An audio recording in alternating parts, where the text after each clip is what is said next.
Folks, it's John Doyle from OptixEQ, and today I'm going to do a video series for the video race of the day. It's going to be the early pick 4 at Aqueduct on Thursday, December the 16th. Going to start with race 2 and go through race 5. Okay, starting race 2, we're going to look at the plot. You can see it's a nice green plot fit with high contention. That's the flame.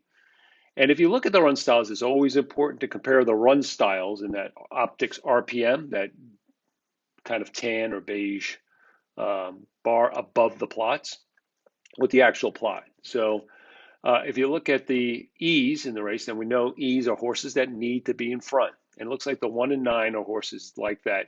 And what I don't like about them is they're both pretty large circles, medium-sized circles to large. So that's a negative. The other thing about them, it looks like the 1 has a little bit of an edge too on the 9. So the 9's really kind of compromised. But I just will downgrade both of those. I just think that based on the fact that they're both that type of style, that there'll be early pressure in the race, and both of them are kind of those circles, that bodes not well for either one of them. The 6, kind of beneath them, is also a horse that needs to be up close. He's a small circle, but he hasn't really shown the ability to press a hot pace and win. I'll get into the grid and I'll show you what I'm talking about. Let's do it now, in fact. Let's assess the 1. Let's look at the 1. And you can see, all those ones on the horse, a lot of no finishes, easy leads. This horse is, more competitive when he's going to be on the lead and have an easy lead versus or alone. You can see when he gets pressed or hard duel, he's compromised, okay? So that's the 1. And you're going to see similar kind of form on the 9. A lot of best races are lone. When they don't get that lead, that easy lead, they're compromised. So that's why I'm downgrading both of those. And you can look at the 6.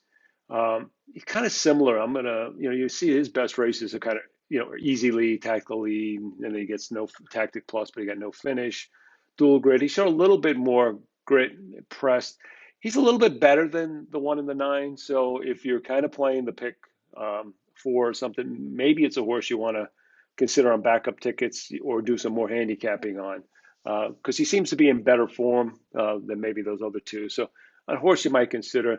The other negative, or maybe not negative, but a thing to note, is this horse is kind of changing barns from Rodriguez barn to Potts barn. That could be viewed a little bit negative. So I'm iffy, but if you want to feel comfortable, you don't get knocked out here, maybe you want to include the 6 on some backup tickets. When you look at this, the other horse that's kind of an EP2 is the number 5. And notice that horse's number is in red, okay?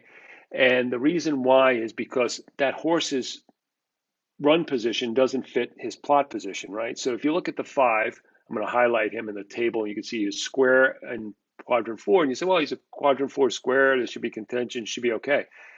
Not for him.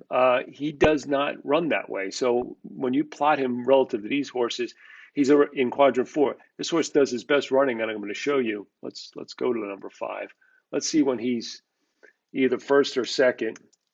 You're going to see that he's, for the most part, relatively, by the second call, he wants to be up close. I mean, he's got a few exceptions here, but for pretty much he wants to be close up. And you can see when he plots, he's plotting in quadrants 3, 1, 2. He does his best. Now I'm gonna show you this horse when he's in quadrant 4. See what he looks like. So I'm gonna go over here to the right option location, option spot location Q4. Okay, you can see he doesn't do nearly as well, right? It's because again, it's a horse that probably wants to be. He's not the kind of horse that the 1 and the 9 and the 6 are, but he still wants to be relatively close. Him plotting there is a negative, and that's why I'm downgrading him. So 5 is downgraded. So when you look at the early pace, really downgrading most of those horses. 4 is kind of similar to the 5 in the way I explained. So maybe the 6 out of those is a backup, but pretty much downgrading E and EPs. So that leaves us with the 2, 7, 3, 8, and I would say those horses all have a chance. Obviously, the 2 and the 7 look strongest because they're going to get the first runs. But I would evaluate this. I'm not going to delve down for purposes of this into those horses. You can go do that. The morning line odds weren't out when I did this video. So, but it's something to look at. To me, if I'm doing my pick 4, analysis. I'm going to start with the 2378, and then maybe think about the 6 as a backup, like on a backup ticket possibly. But that's it for race 2. I'm going to go on to race 3 and another video. Hopefully you like this. Again, check us out at OptixEQ.com. And also check us out on YouTube. Subscribe to this channel, and you'll be updated with our latest videos, which we've been doing pretty regularly. Okay, thanks.